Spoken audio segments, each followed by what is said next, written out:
আপনি বড় ভাই, ছোট ভাই ভুল করছে আর কি, পিঠে একটা থাপ্পড় দিয়ে তাকে একটু জড়ায় ধরেন না, দেখি না কতক্ষণ রাগ করে থাকে। আপনি ছোট ভাই, বড় ভাই একটা কিছু করছে আর কি, আপনি বড় ভাইকে পিছন থেকে জড়ায় ধরেন, ভাই যতক্ষণ মাফ না করবো আমি ছাড়তেছি না। সে হয়তো প্রথমবার ধাক্কা দিয়ে বলবে তোর সাথে আমার কোনো সম্পর্ক নাই, দ্বিতীয়বার ধাক্কা দিয়ে বলবে তুই আলাদা আমি আলাদা। 5টা মিনিট দেখেন না, রক্ত তো রক্তকেই টানবে, কথা বলেন ঠিক কিনা? আজকে এক ভাই আরেক ভাইয়ের সাথে দ্বন্দ্ব থাকার কারণে বাতিজির বিয়েতে চাচা যাচ্ছে না, লাভটা কি হচ্ছে?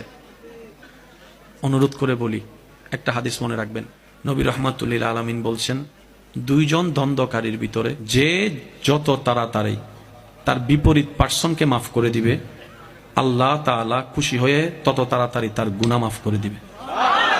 বাহিরের মানুষের সাথে শত্রুতা না হয় মেনেই নিলাম, আপন নয় রক্ত নয় শত্রুতা আমি করলেন, নিজের রক্তের সাথে শত্রুতা করা কত বড় বোকামি কাজ।